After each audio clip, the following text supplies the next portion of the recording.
Après l'épisode de la transfiguration sur la montagne, puis l'épisode à Capharnaüm, la troisième occasion où Pierre fut arrêté dans ses propos, ce fut dans la maison de Corneille.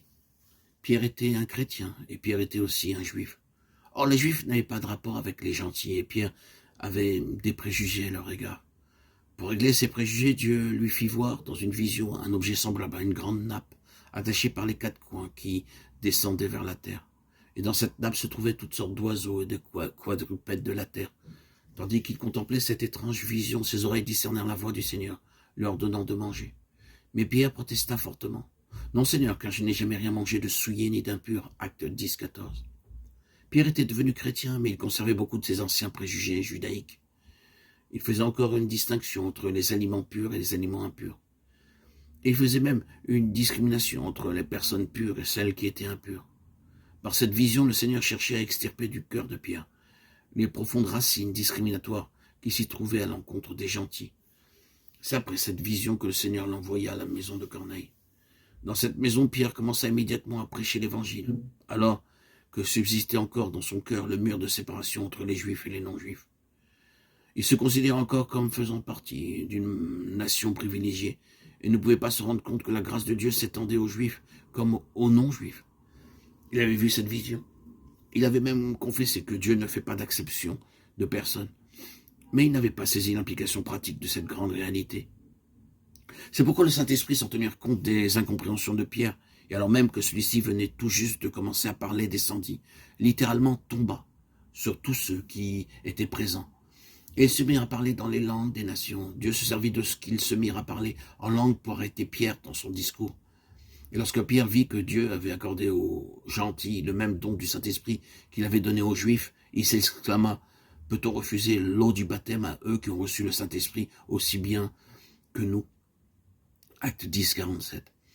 Sur la montagne de la transfiguration, Dieu a montré ce qui est le contenu du christianisme. À Capharnaüm, il a montré quelle était la sphère du christianisme.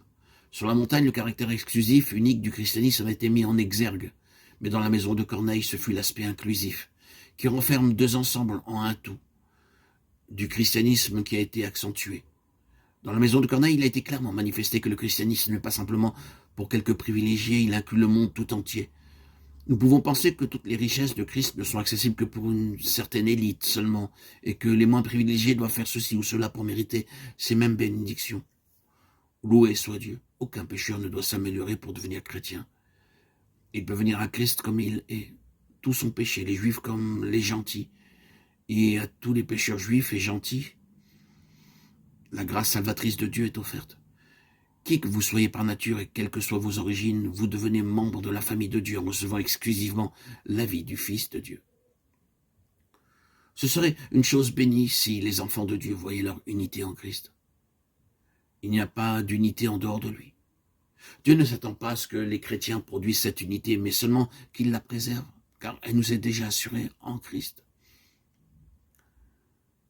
Si lorsque nous nous réunissons autour de la table du Seigneur, notre horizon se limite à notre seule assemblée, nous ne pourrons pas participer à la fraction du pain dignement, car le seul fait de posséder la vie de Christ nous a introduits dans la communion de toute l'Église, et non seulement avec une partie de l'Église. Or, nous avons besoin d'être élargis pour que nos cœurs embrassent tous les enfants de Dieu.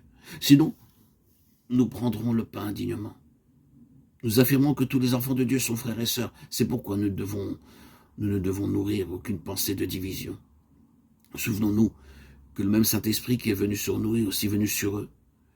Que le Seigneur nous accorde sa miséricorde, car c'est en rejetant de l'Église tout ce qui vient d'Adam et en manifestant Christ que nous édifions son corps qui est l'Église.